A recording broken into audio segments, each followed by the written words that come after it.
Greetings and salutations, ladies and gentlemen, and welcome once again to the Storyteller's Corner.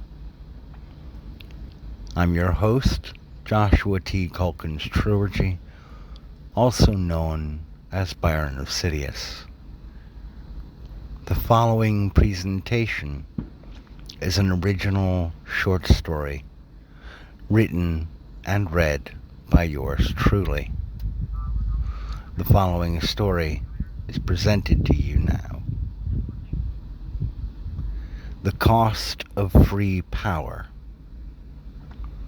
by Joshua T. Calkins-Treworgy. Part 1. Roger stood at the end of one of several piers leading out into the choppy open waters, quietly enjoying the sound of Mother Ocean's susurrations in reply to the morning breeze, the faint but unmistakable sensation of the tiniest particulates of salt brushing against his nose, forehead, and cheeks, where the salt and pepper facial hair had not obscured the skin.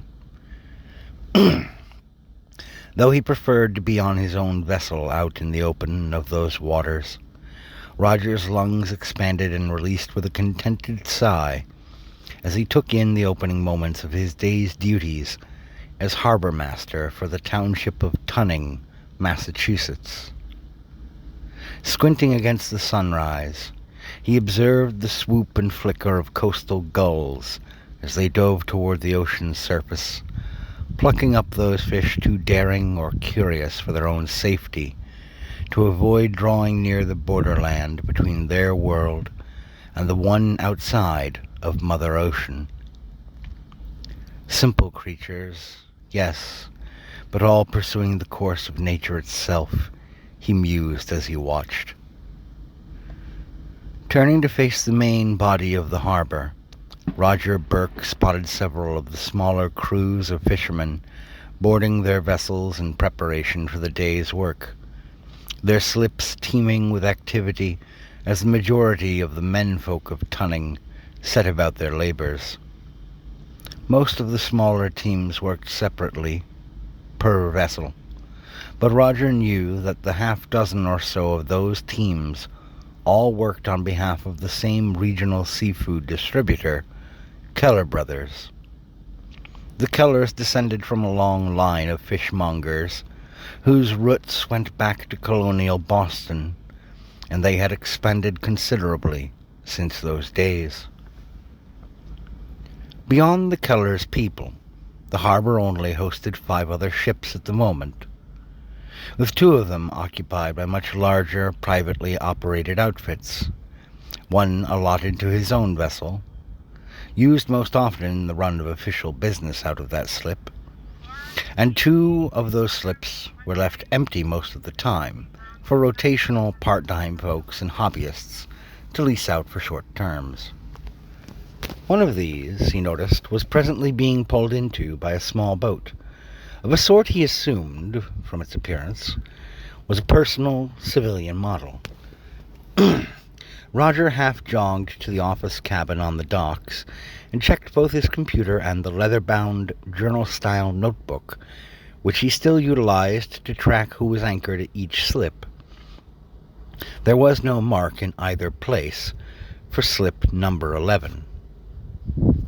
"Newcomer," he muttered to himself, grabbing a clipboard and rifling through the office's bottom desk drawer for a packet of the official paperwork every lessee used to apply for and claim use of the harbor's slips. It had been about 2 months since he'd had last to go through the process, and that had been simple enough. Sam Collins, the principal of the town's lone high school, had finally purchased himself a little cruiser boat and taken it out to tool around in the summer. The poor fellow had discovered in only a couple of weeks what most folks who knew him had already suspected. Sam Collins was not a natural sailor of any sort. While well-liked in Tunning, Collins was a born educator, not suited to seafaring. Back out on the pier, Roger stalked the walkway towards slip 11. The rhythmic thump, thump, thump of his boots on the boards, an undercurrent percussion beat to the melody of the fishermen calling out to one another as they made final preparations before setting out for the day's tasks. The newcomer vessel gracefully eased its final few yards into its berth as Roger drew up, inclining his head slightly to a husky-looking fellow on deck.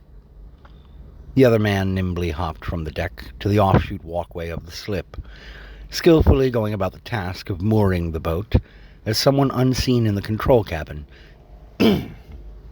used internal controls to drop anchor.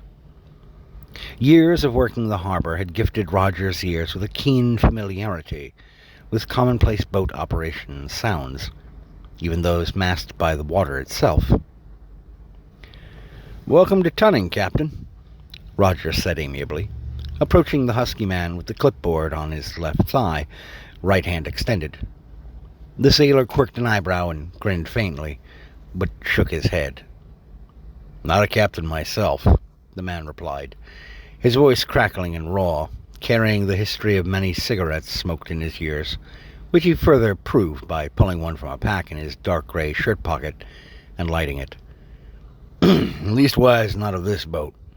I'm just hired on for now to sail it, myself and a couple of my boys. Owner will be up in a minute or so for all of that," the sailor added, pointing at the clipboard. He then hopped back over to the deck and set out a hinged walkway from the deck to the pier, and disappeared from view around the topside cabin. A couple of minutes later, said owner made his appearance, coming around the cabin toward Roger. The new fellow certainly didn't look the part of any sort of sailor, excepting that he moved naturally enough on deck, even with the waters being choppy enough to make the vessel bob up and down a little. Sure enough, sea legs, but I know an academic when I see one, Roger thought. Dressed in a rumpled tweed blazer and brown slacks, carrying a valise, the middle-aged man came off the ramp and smiled in greetings to the harbor master.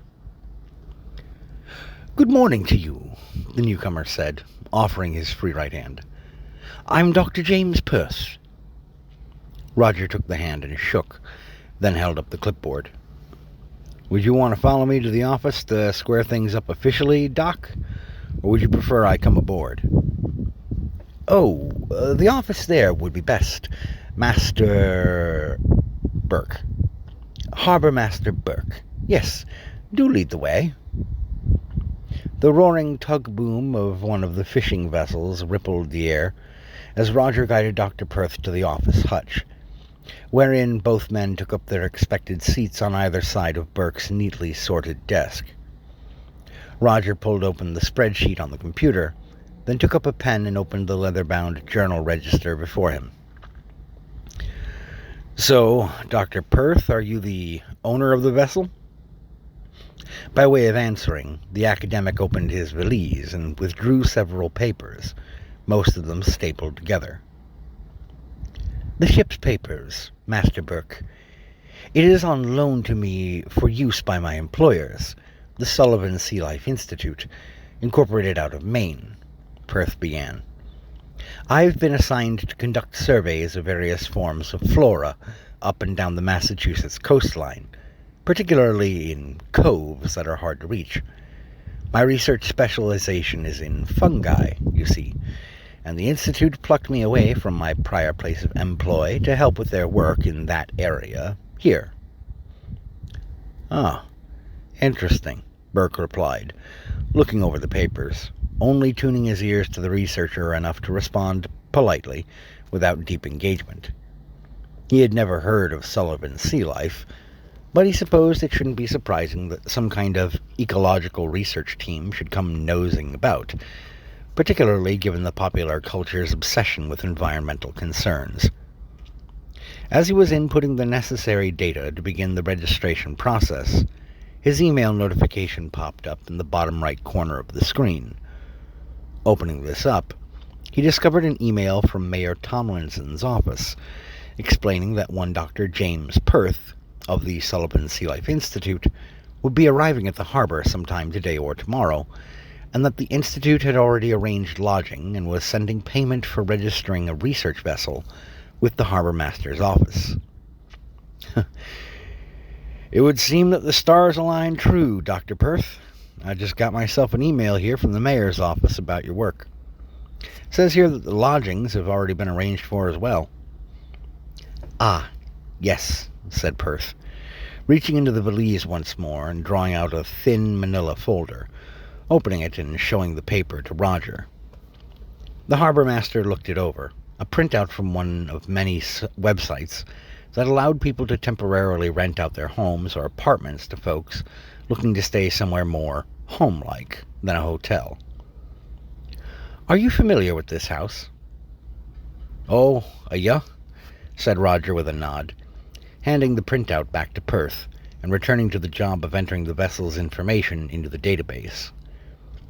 There had been something about the researcher that he hadn't initially taken note of, not when they were outside. Here in the relative cloister of the office hutch, Perth appeared to have a kind of clammy, sallow look to him, his skin almost waxen and cast, the pores on his bent nose too large for comfortable scrutiny. Were Roger pressed to use a singular term to describe the man, it would likely be along the lines of ghoulish. That there's Sam Blythe's old house. He retired a few years back after he hit a decent-sized state lotto that arranges to pay out weekly instead of lump sum if and you want. He really only comes back to town during the late spring and early summer. He just took off again about 2 weeks back. Ah, capital, said Perth. There was a jingle from the hutch door as Roger finished the last of the registration and turned the leather logbook toward Perth, indicating where he needed to sign his name.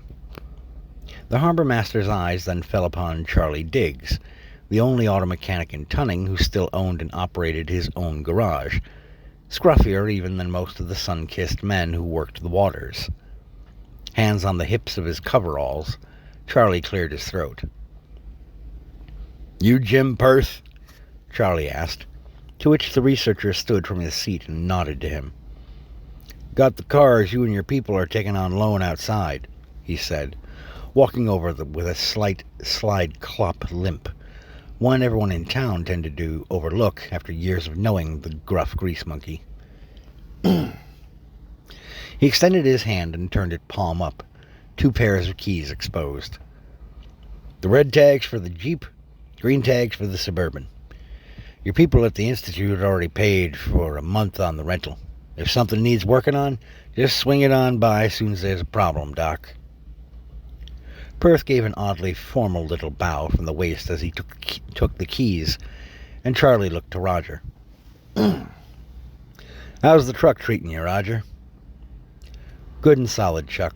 Thanks for asking, the harbour master said with a nod. A knowing look was exchanged between the two men, the sort that becomes the silent code among folks who have lived and worked around one another in small environments and towns for years. It was a look that said, this one's a bit of an odd duck, isn't he? Thank you for your time and your welcome, Harbour Master Burke. Chuck, I believe? Would you be willing to lead my men and I to the Blythe residence? We're renting the house for the course of our stay in town. Yeah, not a problem. It ain't far into town proper, the mechanic said with a grin, leading the research scientist out of the harbour master's hutch. When he was gone, Roger could have sworn that the air felt freer to breathe in.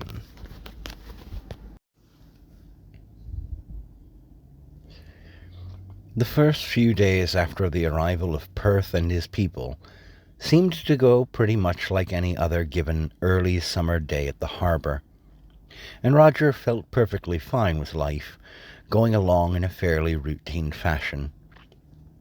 To be relatively blunt about things, he was a man who had never managed to woo a woman to take to wife, and though there were plenty who would lament such a station in life, he had accepted his place in the world writ large. Like many men of his generational cohort, he would have no bride, sire no children, and while away most of his adult life in his work and hobbies, content to own very little of his own physical property, rent his lodgings from a faceless property management company that knew him only by his address and unit number. It was what some might refer to as a life of, to borrow the phrase, quiet desperation. The trick for men like Roger to slip past such a description was to embrace the unremarkable path and be content in who and what he was. Not so easy a feat, but there are those as can manage it. On the fourth day, however, at around noon, as he walked the slips to inspect the condition of the mooring posts and walkway planks, Roger found himself looking out to sea, as he often did at random during such inspections, and spotted the research scientist's vessel coming back toward port at a considerable clip. For a moment, he worried that the ship would collide with the pier proper, but Roger then recalled the look of the men in Dr. Perth's employ. They had both struck him as men long seasoned in the work of sailors and fishermen. Though Perth's was a research vessel, according to the documentation that the people at the Sullivan Sea Life Institute had sent along with him, and from what Roger had seen with his own 2 eyes when he performed a mandatory physical examination of the ship, he'd been completely out of his element in the small-scale laboratory Perth maintained below decks. It was still, at its core, a waterborne vessel like most others. The professionals Perth employed would not fail at their tasks. About 12 minutes later, as Roger slowly stalked up to the walk of Perth's slip, those gentlemen proved their worth, easing the vessel expertly into position. The burly fellow who Roger had initially mistaken for the owner hopped with the main mooring rope in hand to the dock, nodded wordlessly to the harbor master, and tied off as the anchor was once more dropped. When the mooring rope was secured, the man turned to Roger and said, "Dr. Perth requests your presence below decks, Mr. Burke." Roger nodded and made to hop over, but held steady as the bigger man clamped a hand on his arm momentarily. "Before you do that, sir, a question. Are you a religious man at all?" In answer, Roger reached into the front of his dark blue polo shirt and pulled out his small silver cross necklace. "Keep it close to your heart, sir," said the sailor, brusquely moving down the slip to the pier and immediately toward his rented vehicle. Before Roger could ask what he meant, the second sailor under Perth's employ hopped off of the ship and fair sprinted away toward that vehicle, the 2 men practically fleeing the harbor proper toward town. Ominous barely seems to fit, Roger thought, making his way to the front of the vessel, through the half-open door at the top of the set of steps leading below decks, then down said steps. Despite the heat of the early summer sun beating down on the world above, by the time Roger reached the sterile white outer door of the onboard lab, he felt almost chilled by the ship's installed climate control system. He knocked on the door thrice, and the door issued a loud clack sound before it slid aside, revealing Dr. James Perth, looking positively healthy and vibrant, almost the opposite of the first impression Roger had taken of the man in his administration hutch. "Ah, Harbour-Master Burke. Most excellent. I presume Henry informed you straight away that I wanted to see you. Please, come in," Perth said, waving Roger into the on-ship lab. Roger stepped inside, and the moment he was past the doorway, the door slid shut on its own behind him with another clack sound. Like the lid on a coffin shutting on itself, he thought. When he had inspected the diminutive laboratory previously, it had felt oddly barren, if clinically clean. Now, with various exotic devices set up on the central workstation in the middle of the chamber, and the small sample fridges against the hull wall to his left, the room felt lively, if somewhat cramped. There was a barely perceptible hum to much of the equipment, which he assigned the feeling off liveliness to.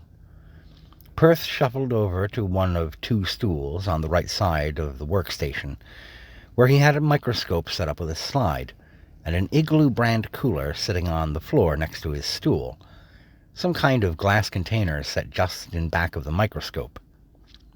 Inside that glass, there appeared to be some sort of fungus sample, which was itself giving off the faintest neon green glow. "Are you familiar at all, Harbour Master, with bioluminescence?" Roger had indeed heard the term before, but his memory could only conjure up that he had heard the term on a science fiction show or film of some sort when he was in his teenage years. "Only vaguely, Dr. Perth, and to be honest, it's from years ago. Star Trek or Stargate, some show like that, I think." "Well, in brief, there are certain plants and animals on Earth that possess properties of bioluminescence, wherein some hormone or chemical allows for their exteriors to give off a kind of native inner light, as it were," he said, using one hand to indicate the glass container behind his microscope. "Whilst examining one of the coves, just north of your lovely little town here this morning, my associates and I discovered a little set of dry, cave-like chambers that could be accessed just off the ship. We spotted them because of what looked to Henry like some kind of light, which we presumed might be coming from another explorer or curious local. Instead, we found a cavern, roughly the size of your administrative hutch, teeming with this fungus, all of it giving off a kind of greenish light. I was most pleased to cultivate some samples of the material and bring it on board here to begin my examinations." "Okay, Doc, I'll bite. What makes this fungus special compared to some others you've studied? You told me when we first met that your specialization is in fungi, so I imagine you've seen plenty of variations." Perth smiled at this, a genuine grin that made his eyes seem to shimmer. "Excellent memory, Master Burke, and yes, I am indeed a specialist in fungi. What interested me is this." Perth carefully removed the little glass slide from his microscope and set it on the clean white workspace next to it, then took his cellular phone out of his pocket. He clicked the power button, showing Roger the screen. "See here, where it says my battery is presently at 84% charge?" Roger nodded. "Good. Now, observe," Perth said, setting the phone half an inch away from the glass slide. The screen lit up with the message, "Wireless charging," and Roger watched, fascinated, as the percentage charge indicator ticked up by 1% for about 20 seconds, until it read, "Fully charged." Perth pulled the phone up and held it aloft for Roger to see, still showing a 100% charge. "How?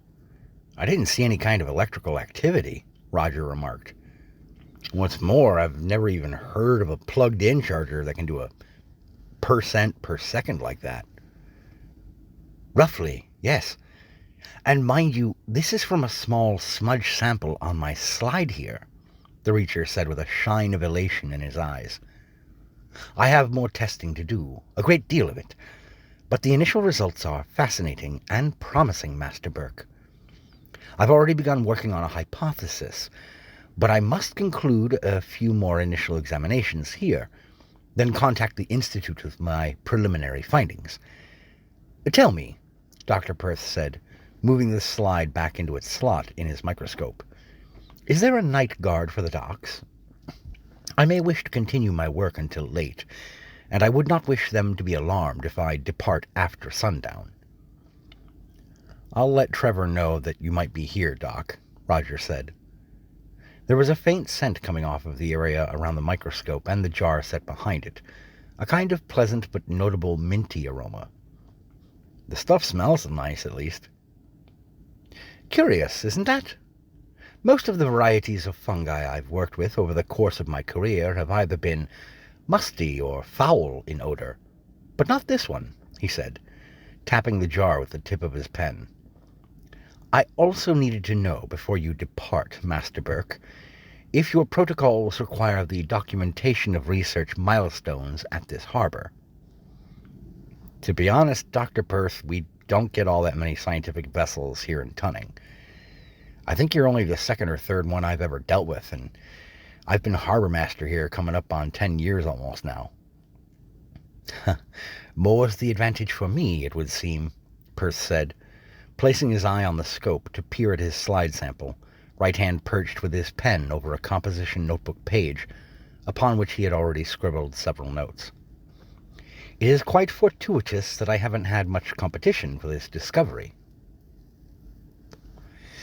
You must understand, Master Burke, that in the fields of sciences, such as the one I've devoted myself to, discovery and credit are more valuable than gold. Publication and peer review approval are greater still than those, at least when the publications or review groups in question are reputable. There's always a bit of quibbling over which ones pass muster and which don't, but that's all besides the point. Well, I can leave you to it then, Doc, Roger said, heading back toward the lab door. Like I said, I'll let Trevor know you'll be here until late. You have my thanks, Master Burke. And hopefully, soon enough, Perth said, pulling back and giving Roger a grin that put him in mind of a leering skull. You'll have the results of a marvelous discovery near to hand.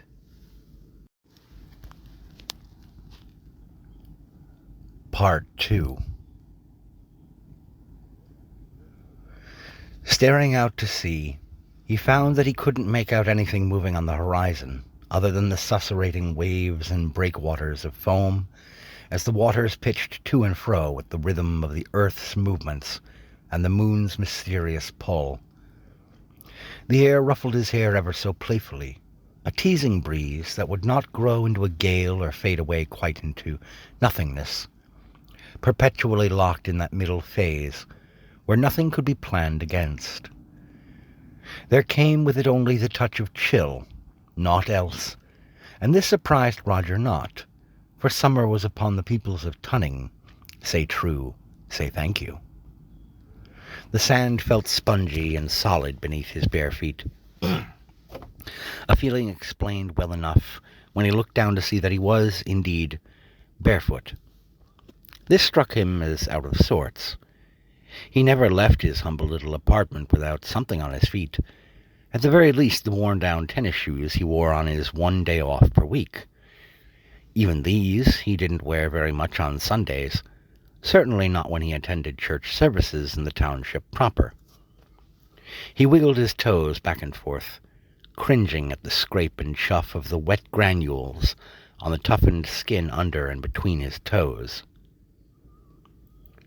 "Discomfort is the least of your worries," croaked a deep, warbling voice nearby, as if the speaker were talking with his mouth half filled with water. Roger wheeled about, eyes wide, as he darted his eyes in all directions in search of the source of the voice. Yet everywhere he looked on this moonlit stretch of beach, he saw nobody. Curiously, he realized after a moment, he saw no signs of anybody else either, in either direction along the water's edge. He didn't even see evidence of his own footprints, which begged the question for him, how did I get here? Not exactly the right question, said the disembodied voice, with a hint of disdain now threaded through it. Who are you? Roger asked, still looking up and down the beach. There came from the waters a sudden liquid crash, as of a heavy wave slamming into a break wall. When Roger flinched away from the water, looking at it, he saw the sea receding slightly, and from a distance perhaps some 20 yards into the waters, a towering figure began to emerge. In the glare of the lunar illumination from above, he could make out that the figure was manlike, wearing a shimmering crown of gold, embossed and encrusted with pearls along its front face. A dense green-white beard of sea moss depended from this entity's cheeks, chin, and neck, and as it drew nearer still toward the edge of the water, Roger realized that this thing, this giant, must have stood at least 20 feet in height. As its waist came out of the water, the harbor master realized that the creature carried in its right hand an enormous trident, which it used in part as a kind of walking stick, plunging it into the sand as it stepped forth fully from the seas to stand before him. The giant, from the waist down, had not 2 legs, but 6, all leathery purple tentacles of some sort, replete with suckers that Roger could see quivering when the tips of the legs wavered about in the sand. The smell coming from the giant was a blend of seaweed, salt, and fish freshly dragged from its home in Mother Ocean. "I have gone by many names," the giant remarked, its voice now thunderous as it loomed over Roger, even though the harbor master had backpedaled a good 10 yards from it when it emerged from the water. "Some call me Poseidon, some Neptune. Among my favorites is Lur." Roger, barely able to breathe from the terror clutching at his lungs and heart, felt his head weaving like a blade of grass in the light breeze he had first felt upon this beach, not 10 minutes earlier, a repeated shaking of the head in disbelief. What do you want?" Roger managed to choke out. The oceanic monstrosity bent at the waist toward him, the flesh on its face beginning to run and melt like wax under the pulse of a flamethrower, revealing the purest white skull beneath as it came nearer to him. "To tell you that there is always a cost," the Poseidon, Neptune, Lur thing intoned, its voice now crackling with age and destruction.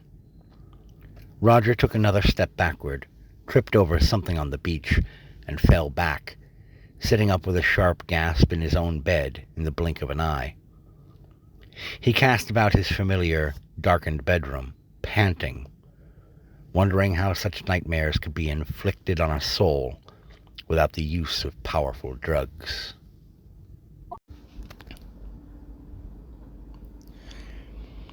It had been a week since the powerful nightmare, when Roger almost fell from the chair behind his desk in the administration hutch at the banging open of the door out to the docks proper.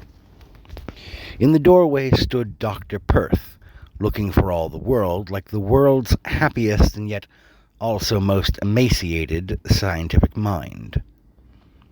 "Capital news, Master Burke," the researcher fair bellowed, flapping a tablet device in his right hand before approaching the desk. Roger took a sip of his last cup of morning coffee and indicated the seat across the desk from himself. Perth sat down, fidgeting excitedly, clutching the tablet to his chest with both hands. "Well, out with it then, man. What has you so excited? You're like a gull what spotted someone dropping their fast food bag on the boards."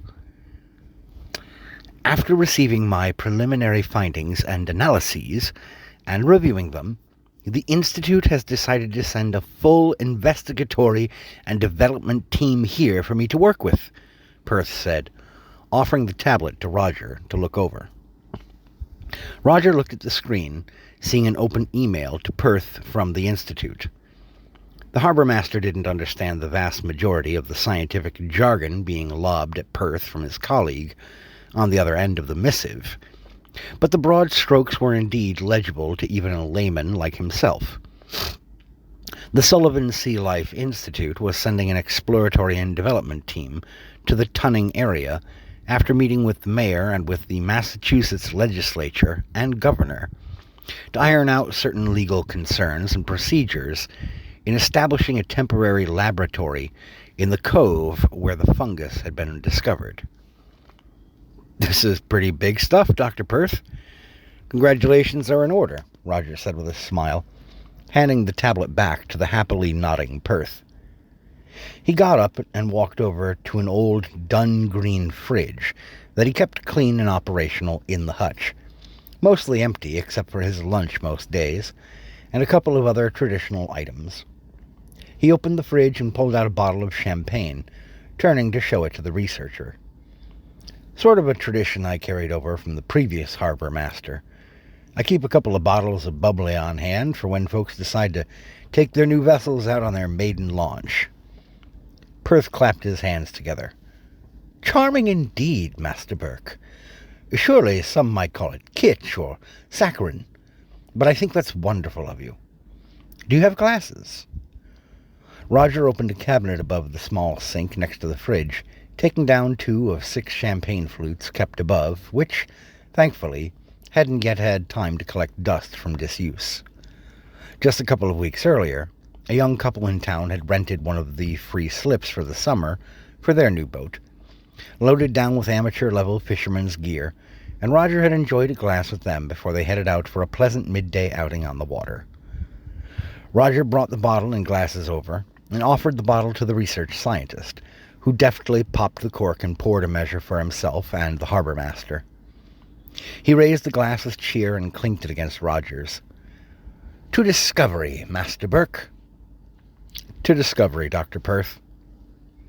Each man drank quickly, and Roger put the cork back in the bottle and offered it to Perth, who tucked it under his arm with a nod. So are you and your fellows heading back north for the Institute, then? Yes, though we'll be leaving the Institute's vessel in the dock for now. Dr. Beringer should be sending along some information soon for you, including requests for maintenance and cleaning until the full team comes down to head to the cove proper. I'll fetch you one of the spare keys for the onboard lab as well before we depart this afternoon. Perth made his way out then, leaving Roger in a better mood than he had been in for several days. He didn't even begin to understand the precise nature of the researcher's work, but Roger had always been able to empathize with the joyful moments of others around him. He only hoped that while Perth was back north at the Institute for however long it would take until they returned for their work in earnest, the man would bolt down some sandwiches. The guy had been smallish when he first arrived, and now he was starting to look like a practical wraith.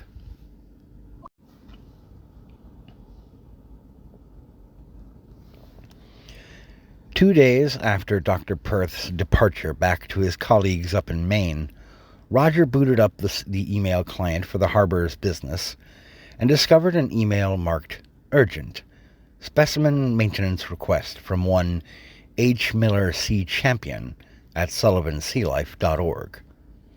It read as follows. Harbor Master Burke, I write you today with a request that I believe is time-sensitive, so it is my sincerest hope that checking communications is an early-day checklist item among your duties. My colleague Dr. Perth brought with him here to the Institute a portion of the specimen that he is presently storing on board the vessel that we loaned him for his research, which he informs us is in the primary cooler storage unit in the attached lab.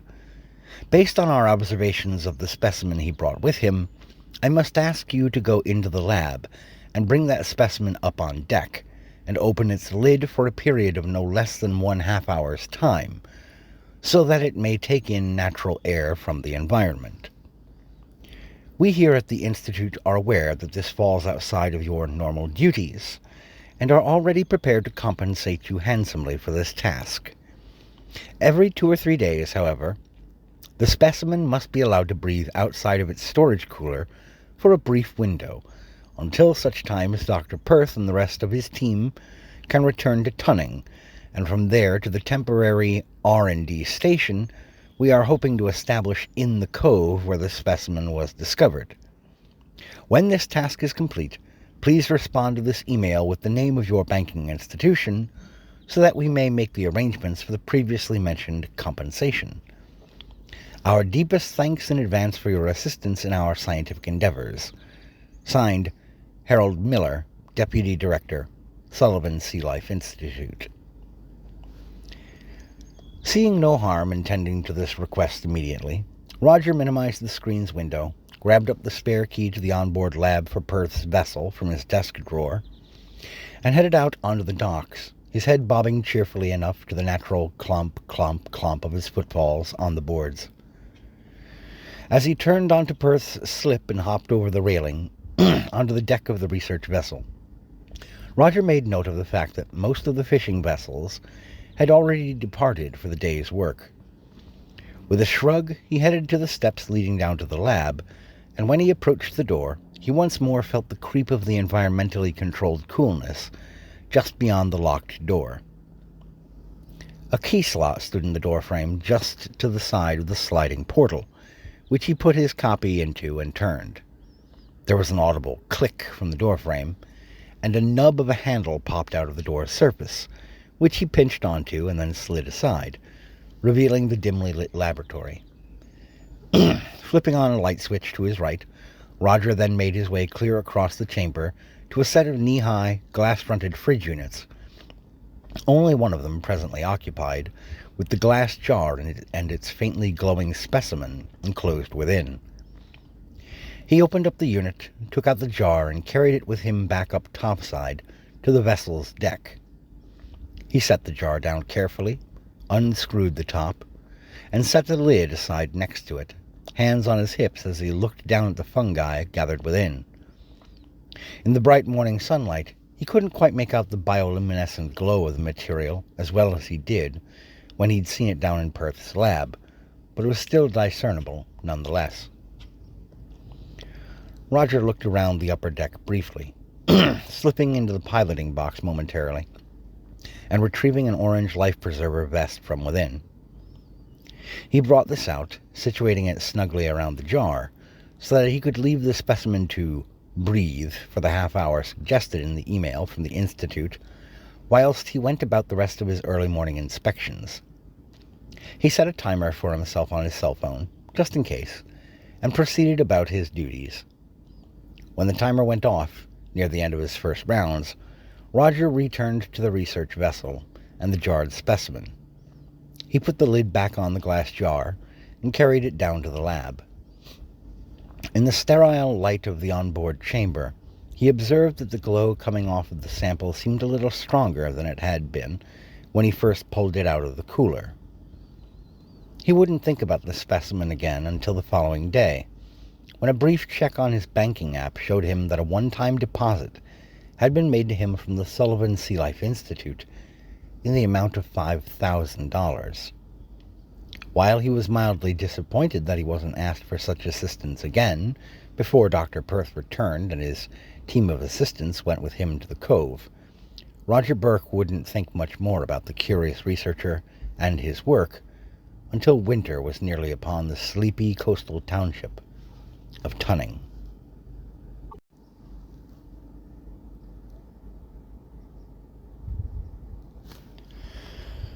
Rarely did Roger notice when he was the last one to leave the church after a service, usually lost in Pastor Jeff's sermon and its possible intersections with his own day-to-day life and events.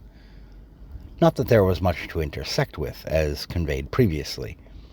Roger's life had settled into a fairly predictable routine since he'd ceased actively trying to date, one that consisted largely of performing his duties as harbor master from sunup to around 5 or 6 in the evening, going home, making himself a simple meal, and falling asleep in his small bedroom to whatever old show he felt like re-watching on the 3 or 4 streaming services he subscribed to on the television set on top of his dresser, which was situated a few feet away from the foot of his bed.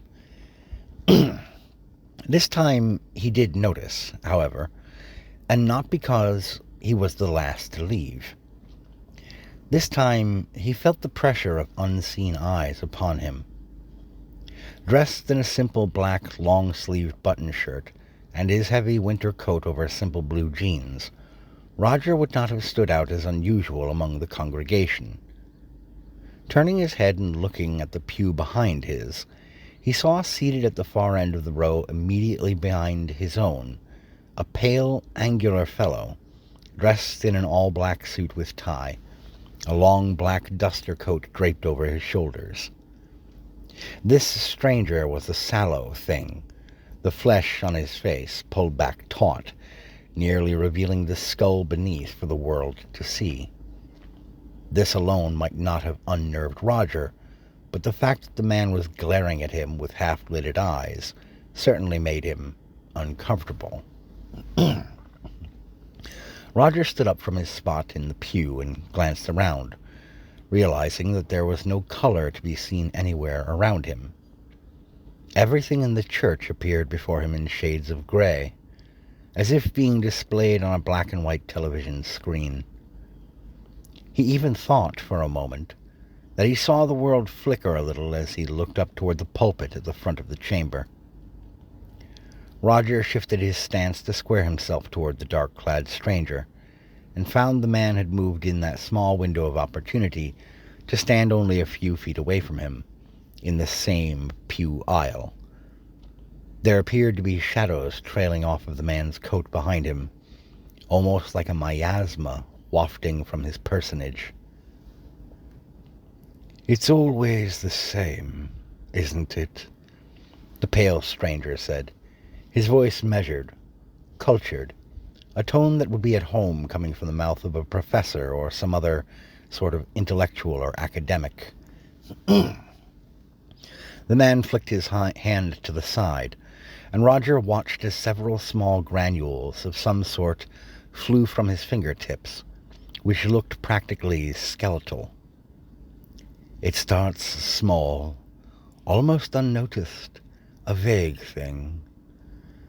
But because there's always this desire, this drive for progress, for growth unending," the man said, his voice trailing off. Roger watched as a small cloud of what he first thought was dust blew off of the end of the pew behind his row.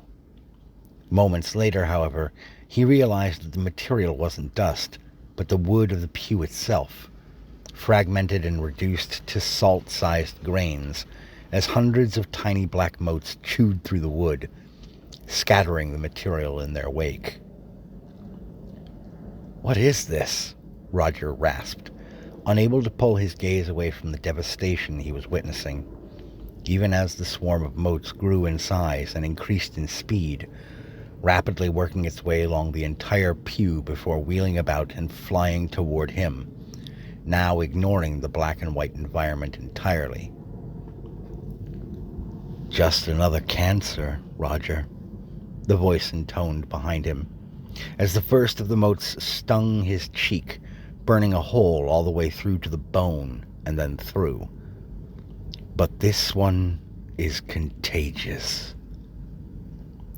When Roger sat up in his bed from this maladjusted bit of sleep-time cinema, he wasn't sure if it was any better or worse than the first nightmare he'd had since the arrival of Dr. Perth at his harbor. Part 3. With the onset of the first snowfall, a couple of months after the arrival of the Sullivan Sea Life Institute's people setting up their mobile lab in the nearby cove just north of town, Roger prepared himself and the administration hutch for the coming season. The radio system was tested out thoroughly, and he checked in with each of the fishing crews as they departed for the day's work, relaying no surprise that the least experienced teams reported that they would be making this day their final outing until the return of safer weather conditions to the region. Fishing operations knew no off-season, as it were, but the task was almost always wisely left to the more seasoned, experienced crews and more maneuverable vessels. The first fatality of the season, he mused, would likely come in the next couple of weeks. It usually did. The first few days after that initial snowfall also saw Roger spotting more Coast Guard vessels when he took his own boat out on the open waters to ensure his equipment was still in proper working order, their seasonal readiness needing its expected annual brush-up. They knew, same as he did, that their first rescue call would come over their comms before too long now. Like a familiar, if not all too welcome, regular guest, death would steal in among the good peoples of the quiet township of Tunning as winter proper settled over the region, its chilling white blanket offering no comfort, but only the customary hazards that always traveled in its company. The harbor master had theorized on more than one occasion that this was precisely why people clung so fervently to the joyfulness and bright decorations of Christmas time, as a glittering shield to be held in defiance of the otherwise dreary patina of the season. With so many natural associations to be made between the winter and its morbidity, a time of year kicked off by Halloween, that spookiest of holidays, it only made sense to Roger that in the middle of that stretch of time, people in at least the Western world would come together to celebrate family, friends, and loved ones, a sense of cherished togetherness and forgiveness, and perhaps even a bit of increased charity to one's fellow man. The postmodernist might well scoff at such notions, or roll their eyes and prattle on about how, actually, Christmas is just another European Christian propaganda and commercialism designed to get corporations to be in the black for the year and blah, blah, blah, making unsolicited observations about modern-day casual Christians folding in pagan iconography and rituals into their seasonal festivals. In some ways, they would be absolutely correct on a factual, historical level, but in a more important way, a more human way, these rat-fink ne'er-do-well candy asses were welcome to kiss Roger's hairy backside and quit trying to rob the holiday of its wonderment. This storyteller agrees with Roger. Bite me.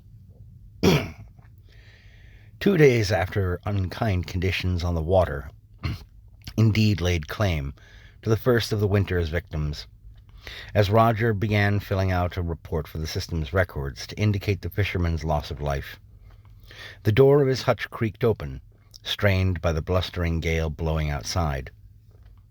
3 men entered the hutch, all dressed in heavy beige coats that went down to their knees, with fur-lined hoods that reminded the harbor master of the snowy weather gear worn by the Rebel Alliance on Hoth in The Empire Strikes Back.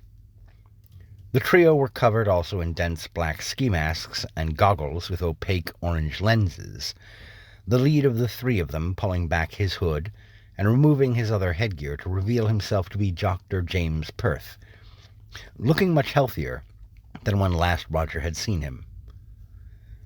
"A brisk but good morning to you, Master Burke," said the researcher, wriggling his left arm free of a strap on a black backpack that he had brought into the hutch with him.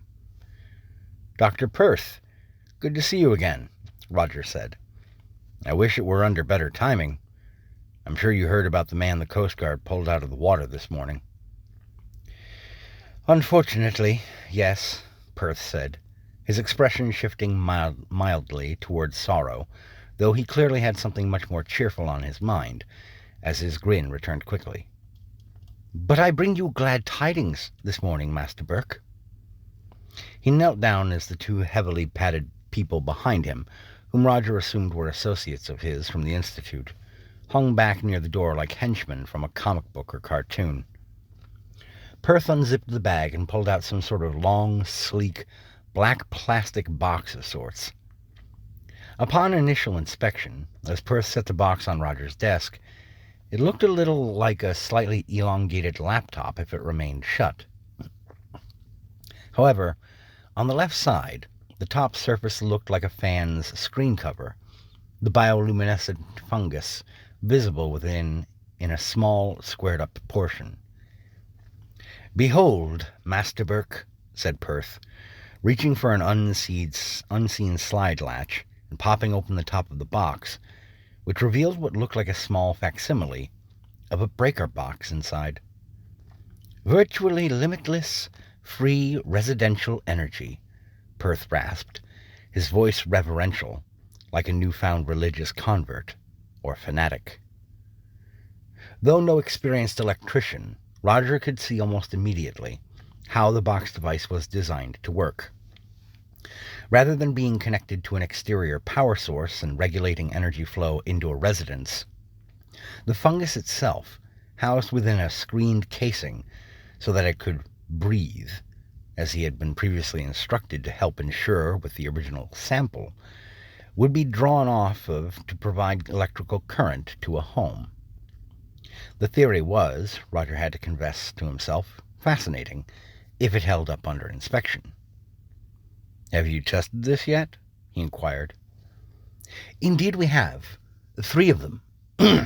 One on the mayor's home, one at the residence of your police chief, and another on the domicile that I'm presently renting on the outskirts of your township, along with a couple of my colleagues. The testing has borne out, Master Burke, though obviously we'd like to perform another round of examinations of the device in use, and I wish to offer you this one for your home." "Well, I'm just a renter, Dr. Perth," Roger replied, rubbing the back of his head awkwardly. "I'm not sure I could authorize it." "We've already reached out to the property management company that owns the building that you reside in, Master Burke. They informed us that any resident who wishes to give the device a trial run is welcome to," Perth said, retrieving a printout of an email from Burke's landlords stating exactly this understanding. "So you see, all is in readiness, if you're interested in helping to pioneer the next great leap forward in energy technology." Roger silently mulled over Perth's choice of words there for a moment. He'd heard a phrase in there before, the great leap forward, and though he could not quite place its significance, he thought he could recall that the phrase was not associated with anything wonderful or beneficent. "I'm not entirely sure, Dr. Perth," he began, easing back in his seat from the box device. "Don't get me wrong, I'm all for making progress and improving people's lives and whatnot. But something about this just seems, I don't know, off to me." Perth made an odd noise in his throat, shrugged his shoulders, and started to close the box up. "I understand perfectly well, Master Burke," the researcher said, his tone still perfectly amiable, if a hint disappointed. "It can be daunting indeed for a man unaccustomed to being on the edge of advancement to suddenly find himself thrust to that precipice, asked to do what so many would not. It is an awesome challenge to one's known patterns of life. I can't hold that against you, my good man." Perth slipped the box back into his bag and hitched it up over his shoulder, putting his ski mask and goggles back into place over his head. "You can always reach out to the Institute with an email if you should change your mind, Master Burke. I really hope you will reconsider," the researcher said with a mild tilt of his head as he put his hood back up. "I've come to like you in the time that I've been here in Tunning." And just as abruptly as they had arrived, the trio of scientists departed, back out into the blistering winter morning.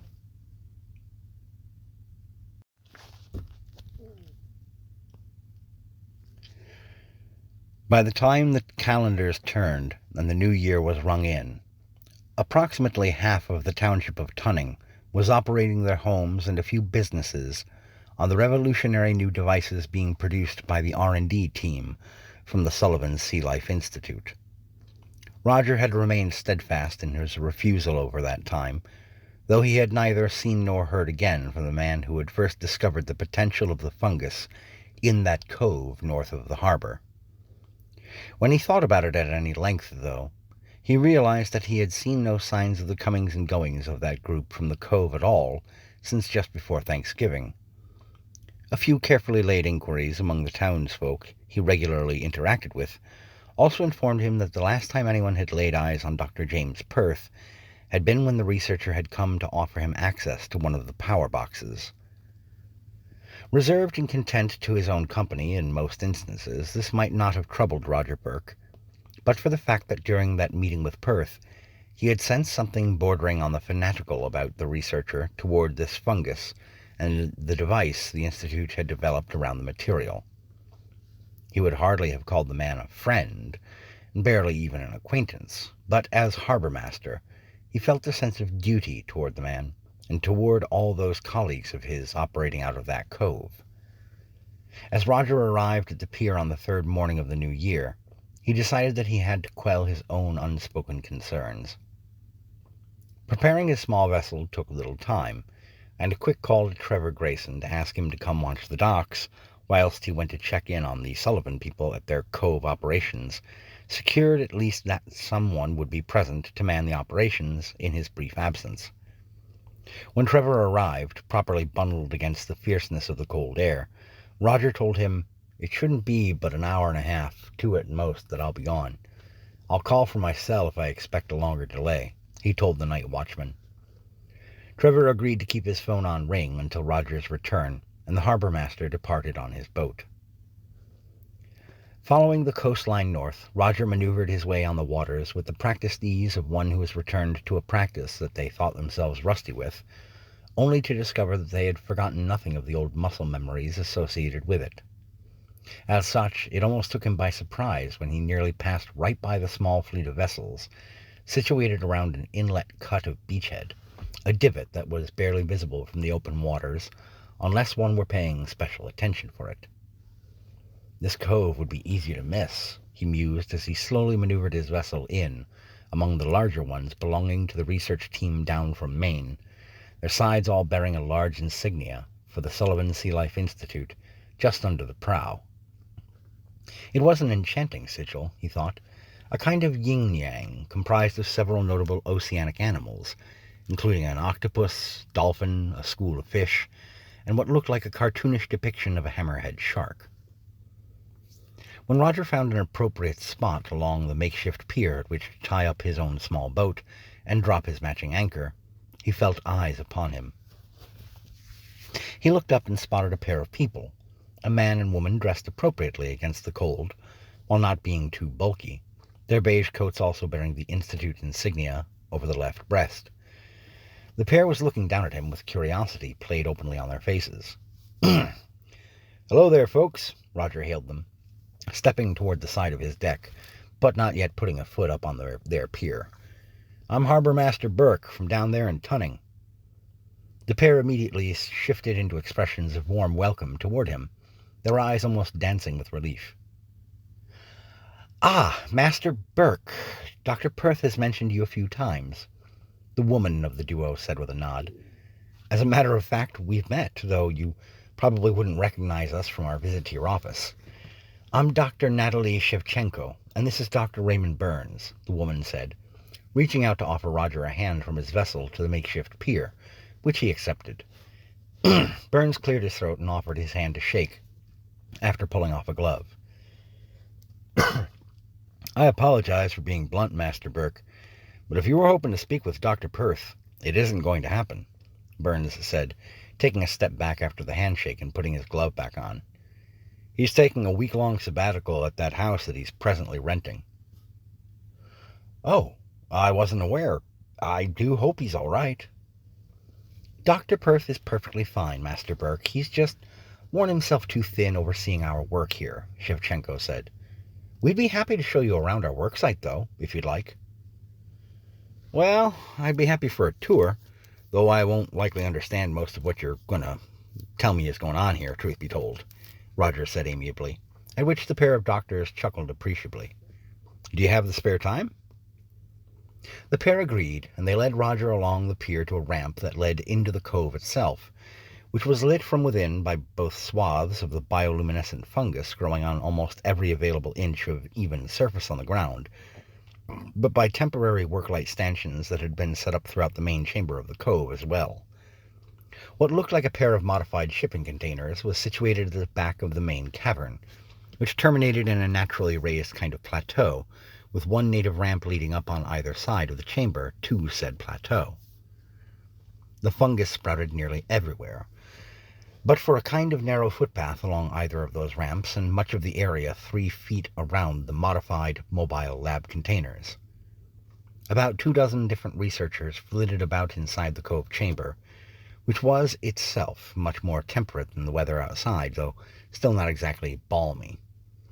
The duo from the Institute showed Roger behind the labs, where a narrow passageway, illuminated by more lighting stanchions, led 50 or so yards back to another cavern, this one much smaller than the first one, but with the walls and floor covered in the glowing fungus, save for another narrow footpath that had been artificially cleared by way of harvesting the curious fungi from the very cavern floor itself.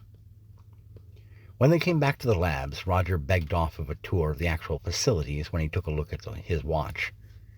"I have to call Trevor, let him know that I'm on my way back," he said, and the duo from the Institute led him back to his vessel and helped him unmoor from their pier. When he was about to start his engine, he called Trevor and informed the night watchman that he was about to make his way back to the harbor proper. Roger piloted his little ship skillfully back toward his harbor then, all the while thinking back on the Institute's people in that cove. They had all looked pale and somewhat emaciated, as though none of them was eating properly. When he got back to the harbor, he mentioned this observation to Trevor, who just laughed it off.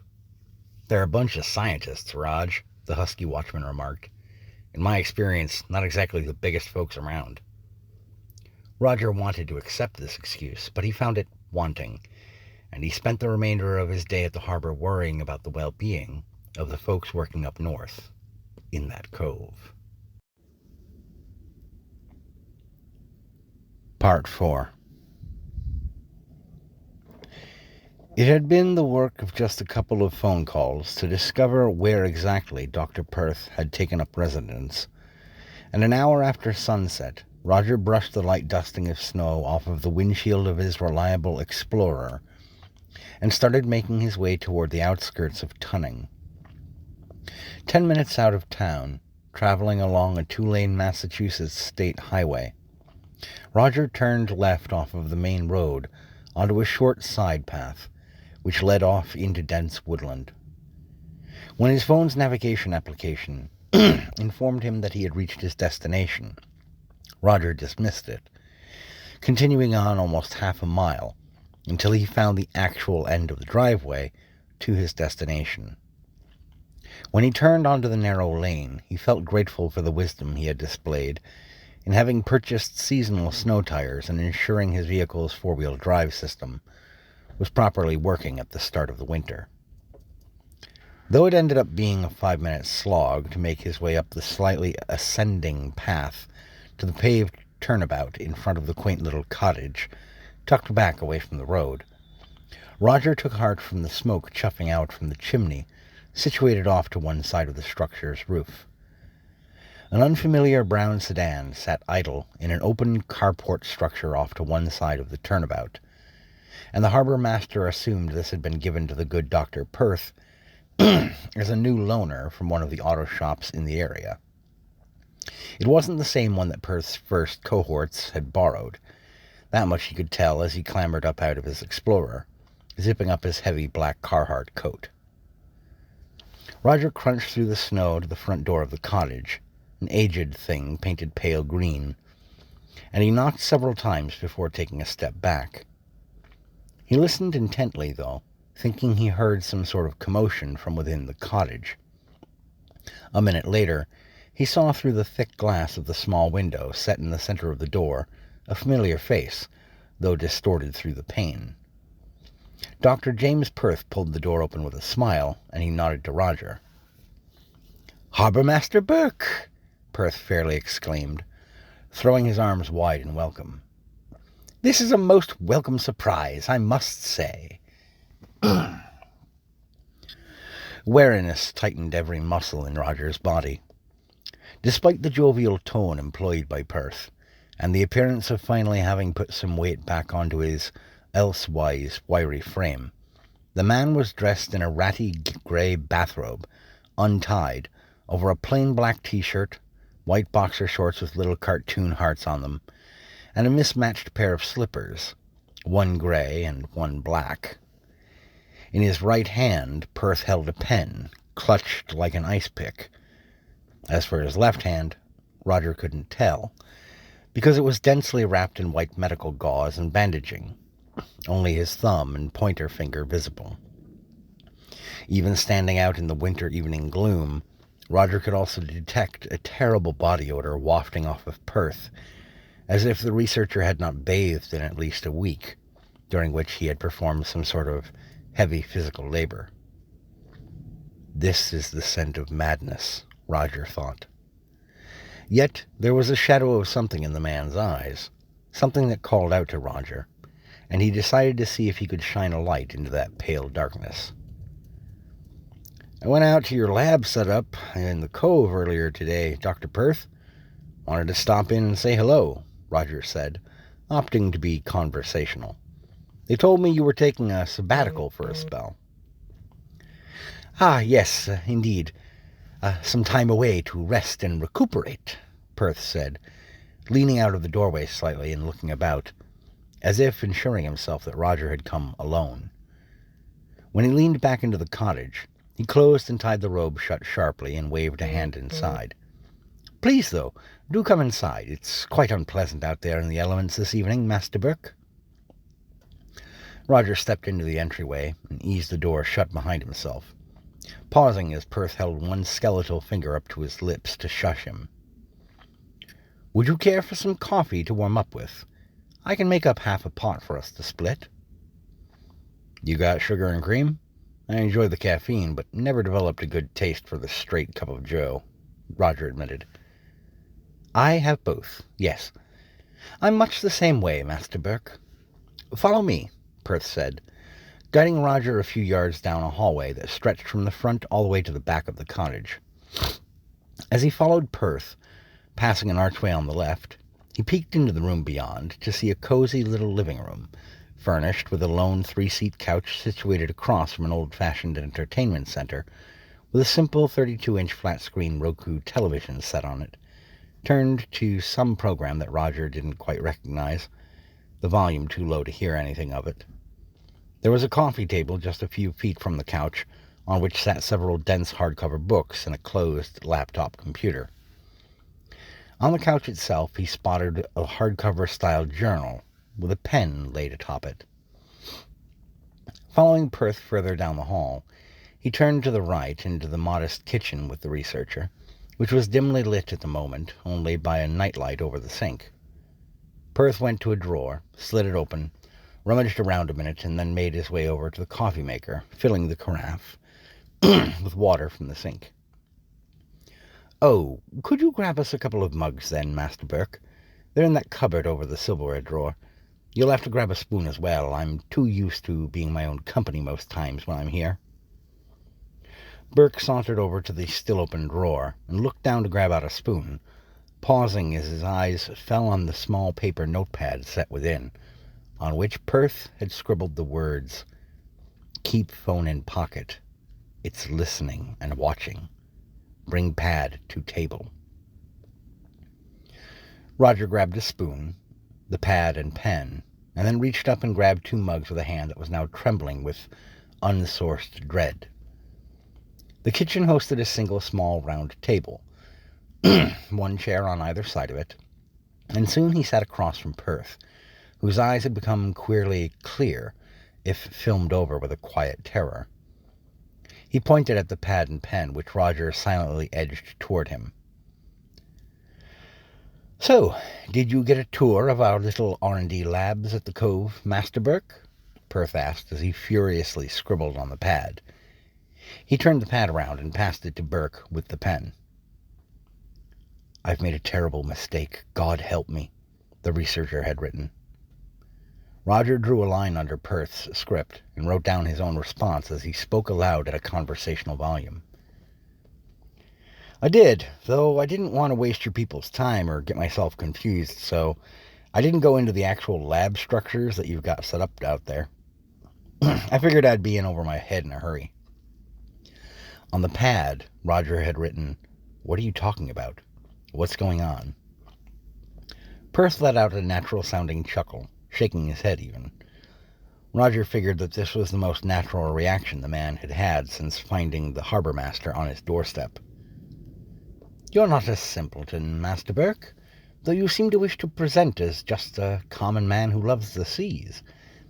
There is, I suspect, a great romantic spirit at play in you.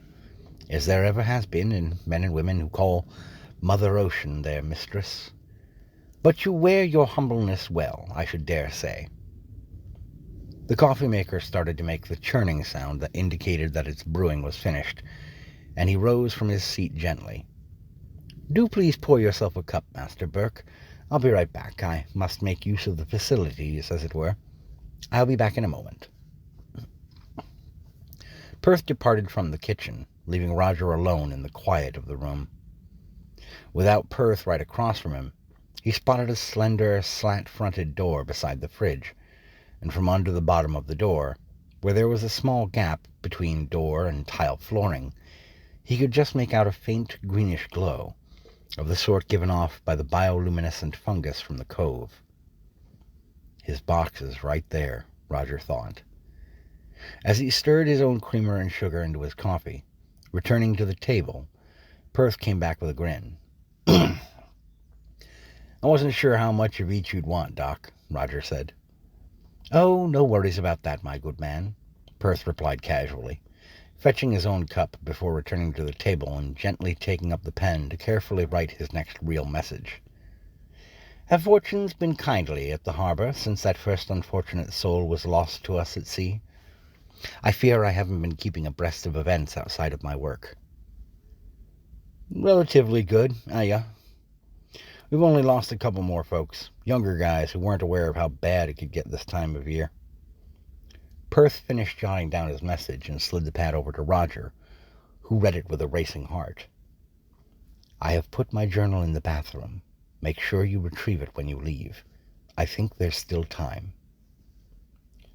Roger looked up, met the terrified eyes staring back at him, and slowly nodded. "It's unfortunate, but it happens every year." Roger swiftly drank off his coffee and set the mug down gently. "Anywho, I just wanted to check in on you, ask after your research. You mind if I grab one more cup?" "By all means, yes. There should be enough left for one more for each of us." As Roger stood up to fetch another cup of coffee to maintain the running charade, Perth continued on. "The specimen is fascinating, really, but I can't take the sole credit for the work we've done regarding the power boxes. Dr. Shevchenko, you see, was the one who came up with the hypothesis that a kind of breaker box substitute could be designed around the material."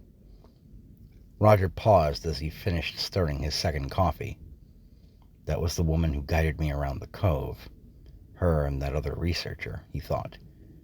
"Did you by any chance meet her during your visit to the worksite?" "I did, actually," Roger replied, coming back to find that Perth was rapidly jotting down another note. When it was turned toward him, Roger nodded at the message. "Don't trust her." "She was very cordial." "I'm glad to hear that, Master Burke. Though I must say, this puts me in mind to ask, have you reconsidered requesting one of our boxes? From the last report I read through, just before deciding to take this sabbatical, almost 3/4 of the homes in and around Tunning had opted into the program." "I'll tell you, Doc, I've thought about it a little, especially with how brutal this winter's been," Roger said evenly, which statement had the benefit of being partly true. He had considered getting a couple of space heaters for his apartment, but he knew that running such devices tended to cause an enormous jump in one's electricity bill. With the fungus-powered box installed, extra heat in his humble home would cost him nothing at all. Now, however, he realized that he had clearly dodged some unknown bullet in deciding to just put on an extra layer of clothes each day. "I'll maybe see how this next week goes with the weather. No harm in considering one's options." "True enough. Say, it's already late. I think I'm going to head on home, Doc. You mind if I use the bathroom before I head out?" "Certainly. It's down near the end of the hallway, on the left across from my bedroom, Master Burke." Roger showed himself down the hall to the bathroom, noting to himself that Perth had his bedroom door snugly shut. He considered taking a peek within for a moment, but opted not to. Sometimes ignorance truly is bliss. He ducked into the bathroom, made use of the toilet, and as he flushed, he tucked the hardcover journal sitting on the back of the tank into his coat. Quickly, he made his way back toward the cottage door, at which Perth stood. "I thank you again for the visit, Master Burke. I assure you, I'll be returned to my work in a few days' time. For now, however, I intend to take this period of rest and use it to clear my mind." He offered his hand for Roger to shake, and the harbour-master carefully snagged the folded piece of paper that Perth had cupped into his own, then headed out to the Explorer. When he had the engine turned over, Roger turned on the overhead interior light and unfolded the paper to read Perth's final message to him. "The ribbon marker onward, Roger. There isn't much time." Part 5. Roger stood at the pathway intersection, uncertain which way to turn. He could continue north along the hard-packed dirt trail, turn west, or turn east. Looking back over his shoulder, the harbour-master of Tunning saw the wrought iron gates of the cemetery, a stone's throw away, tall, spike-topped fencing, stretching away east and west into the same milky grey fog that shrouded his view of everything more than 20 feet from his position. The frigid air had only a fragment of the deep, soul-cutting cold that a deep winter's day sometimes carried, but it was unpleasant enough that Roger pulled the hood of his coat up over the back of his head. Casting his eyes north once more, he could just make out the vague outline of the back of a vehicle of some sort, pulled slightly to one side of the path. Steeling himself to traverse further into the boneyard, Roger started walking, his boots carrying him without a sound despite the thin dusting of snow on the pathway. After half a minute of marching along, the back end of a hearse became clearly visible, the rear door hanging open. There came no exhaust from the vehicle's rear end. Whoever had driven the hearse had turned off the engine. A confusion of old footprints surrounded the hearse, likely from pallbearers and the driver. "Okay," Roger muttered to himself, reaching up to scratch at the seasonal beard that he had grown in thus far, as he did every winter. "Let's have a look-see." Operating off of pure instinct, he followed the tracks around the passenger side of the hearse and up the path, turning between two rows of uniform, squat, grey headstones. The fog ahead cleared further, and after about 50 paces, Roger came to a stop, coming upon the outskirts of what looked like an abandoned funeral service.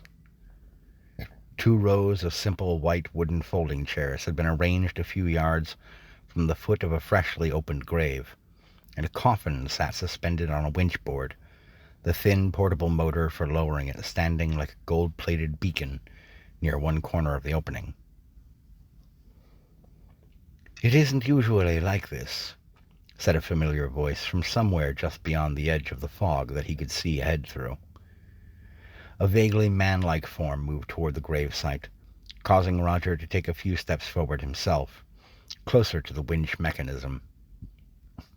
The figure moved closer, a faint scraping sound accompanying the movement. "It's been this way. It hasn't been this way, at least, since, I think, Roanoke." "Dr. Perth?" Roger recognized the voice, but it had a strangely choked, almost gargling quality to it. As the figure moved forward once more, Roger's stomach clenched tight, and a moan of disgust slipped free from his throat. Perth shambled forth from the fog, dressed in a queer mockery of a Catholic bishop's vestments, his stole neon green, glowing like the fungus that had taken over and transmogrified his face and hands into some kind of mutated breeding ground for the spore life. The researcher's left leg trailed partly behind him, a kind of half-palsied tentacle of human flesh and fungal growth, giving off its putrescent green glow. The Perth thing's mouth, what remained human, stretched wide in a rictus smile toward his one remaining ear, the cheek splitting open and dripping inky black ichor as it stretched its arms wide toward the sky. "Behold, our damnation comes in silence, Master Burke. Look ye upon it, and flee." The monstrosity thrust one spore-covered hand toward the headstone, and Roger whipped his head around to look at the name cast upon it. It read simply, Tunning.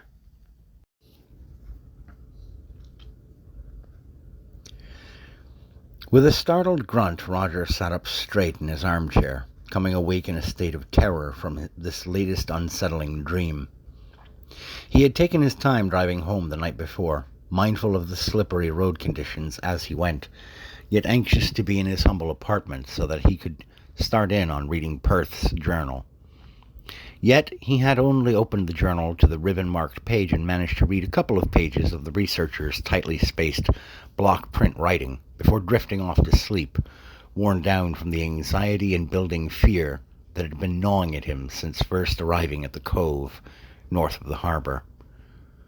The journal lay on his lap, face down, thankfully, and he swiftly moved to tuck the ribbon placeholder where he'd left off in his reading. Roger used the privy and made his way quickly then to his tiny kitchen, starting his morning coffee. A look at the clock over the stove told him that it was even earlier than he usually woke for the day, barely 10 minutes past 3 in the morning. "Not that I'm going back to sleep," he thought as he stood in the kitchen, waiting for the coffee to brew.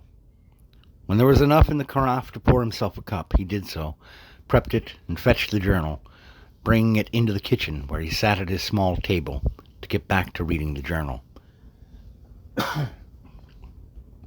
August 23rd. Dr. Shevchenko's first design has not yet yielded the sort of results that we were hoping for, but it seems all but certain now that the material, which we have taken to calling Perthel, named after yours truly thanks to my discovery and initial findings, simply must be allowed access to open air in order to maintain its energy-producing properties. This is not to say that the prototype is a complete failure, mind you. Peters suggests that perhaps a modification can be made to allow the Perthel to operate EVs, a simple flip-around panel installed to allow airflow onto the Perthel when the vehicle is parked. I think this is rather intriguing, but vehicular applications must wait until we can produce a workable residential model. August 28th. Eureka! Natalie's new design performed spectacularly in all 3 test runs. Thankfully, a small, quickly adapted modification can be made to the previous set of units to make them function precisely like this new model.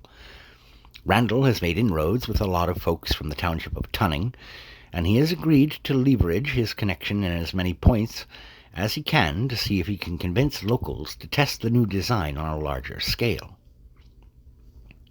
October 4th, 10:35 a.m.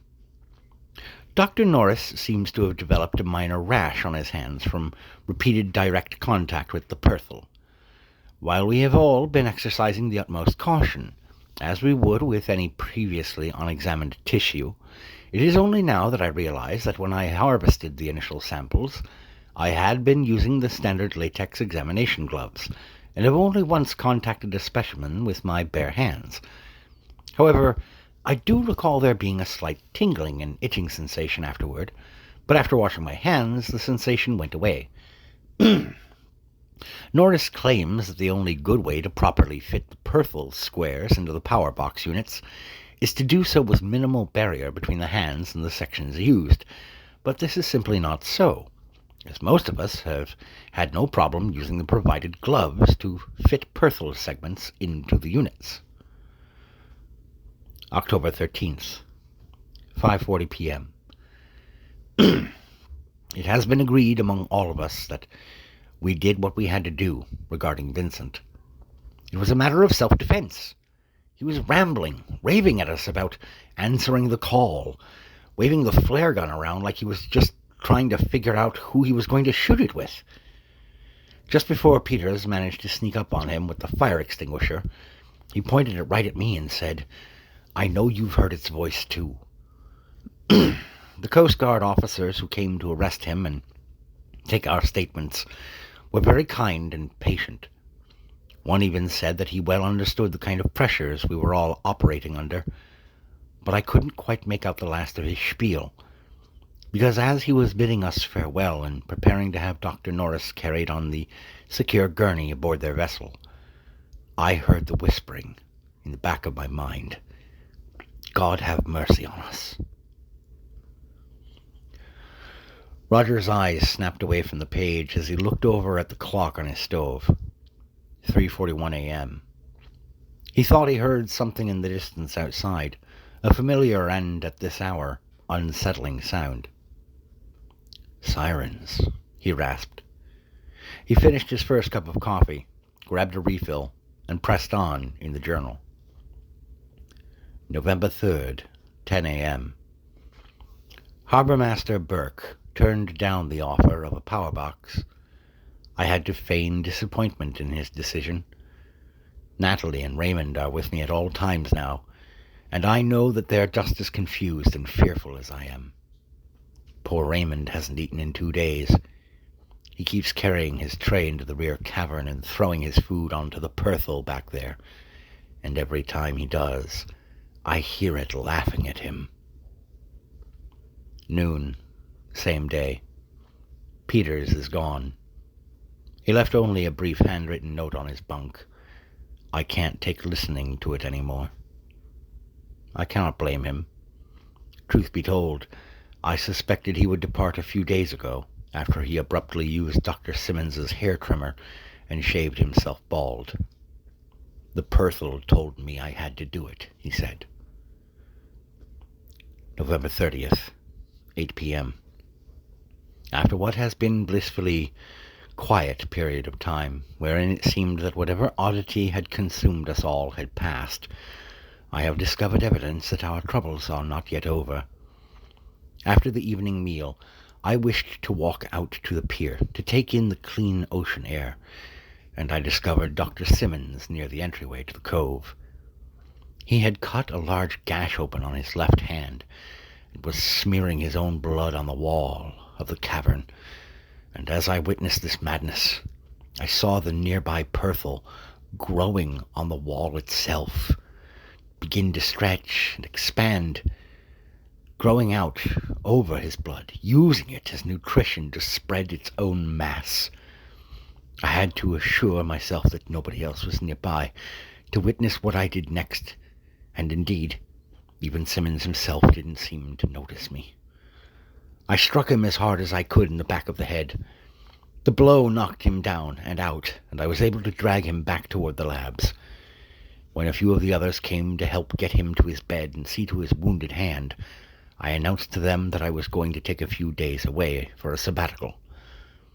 As I write this, I am back in the small cottage that I am renting for time away from the lab. I need to be away from the cove for a few days to clear my mind. When Roger turned to the next page, he nearly choked on his coffee. The next stretch of several pages, almost a dozen, had been scribbled on and scratched at, with several crude sketches of queer, outlandish creatures and sigils filling the space. When finally there was another dated entry, it was the last page written upon.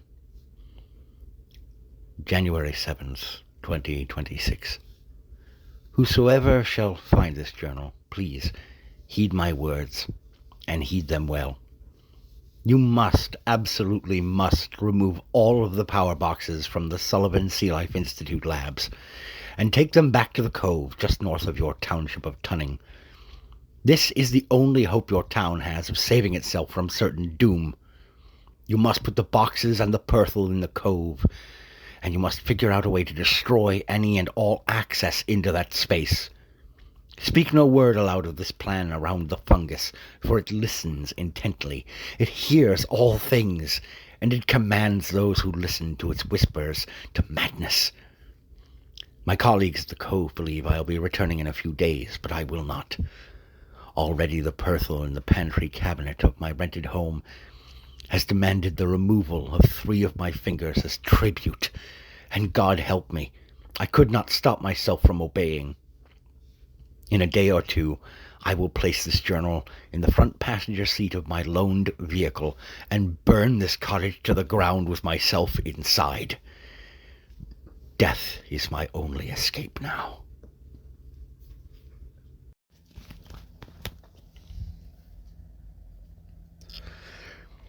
Roger put his lunch bag, Dr. Perth's journal, tucked inside along with his food, on the passenger seat of his Explorer, and backed out of his parking space.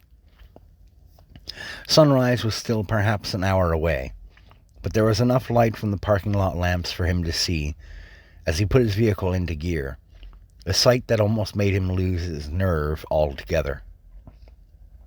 Hanging down from the balcony on the building's top floor, someone had fashioned a noose from their own bedsheets and thrown themselves over, the corpse dangling ever so faintly in the January pre-dawn, a fuzzy slipper still clinging on to one of their 2 feet.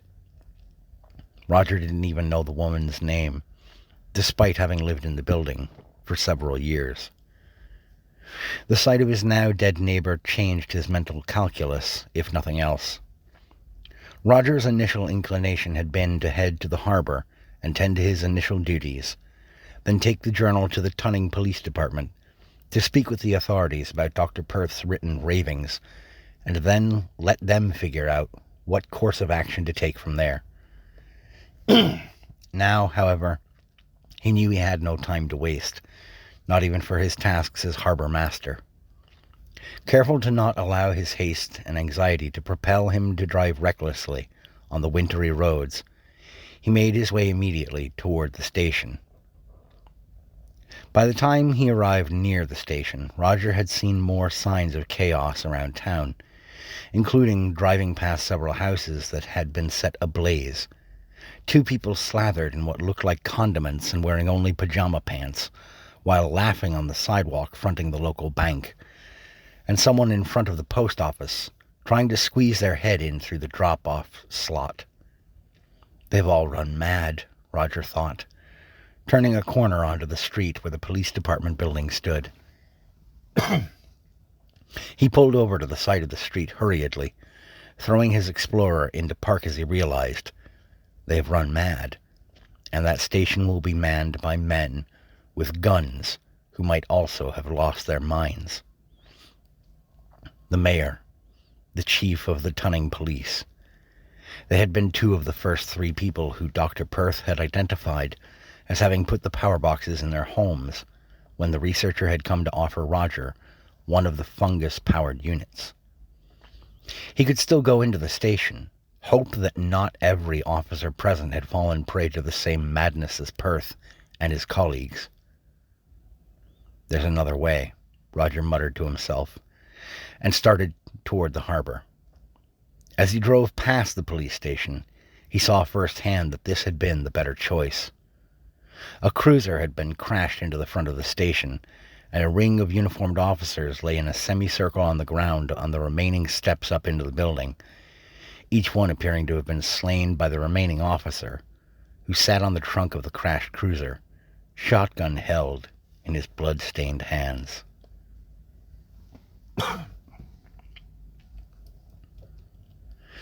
Several hours had passed since Roger had used the administration hutch's radio to contact the Coast Guard. One of their vessels had swung in shortly after, and a tall, wind-burned and stalwart fellow named Lieutenant Hastings had listened patiently while Roger gave him only the briefest rundown of events and handed him Perth's journal. The man had departed in less than 10 total minutes, and now, still waiting to hear back from someone after they had first confirmed that they would be sending some folks to check on the Sullivan Sea Life people, he heard the buzzing rotors of one of their helicopters passing overhead, inland from the open waters. A second set of rotors passed by approximately 10 minutes later, and when he didn't hear a return signal, Roger turned on the small commercial radio sitting on his desk, dialing up and down the stations for any signs of a news broadcast. Both AM and FM bands gave him back nothing but static. Turning the radio off, Roger went to the window that looked out over the pier, pulling down 2 of the slats to look out at the slips. He thought he saw something heading toward the pier, and the communications radio crackled to life. Coast Guard Lieutenant Hastings to Tunning Harbor Master Burke. Come in. Hastings to Burke. Come in. Over. Roger darted over to the comms radio and picked up his mic piece, thumbing the call button on the handset. This is Harbor Master Burke. Lieutenant Hastings, I read you. Over.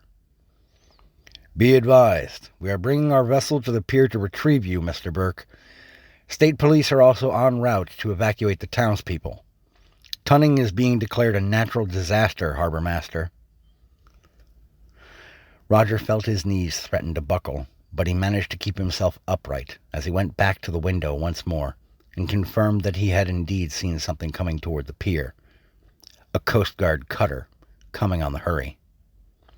He returned to the radio and thumbed the mic one last time. Understood, Lieutenant Hastings. I'll be on the pier for your people. 10 minutes later, watching his entire life disappear as the Coast Guard vessel carried him away, Roger's eyes fixed on the plumes of smoke drifting up from Tunning's remains. There's no such thing as free power, he thought, shivering in the winter air. There's always a cost.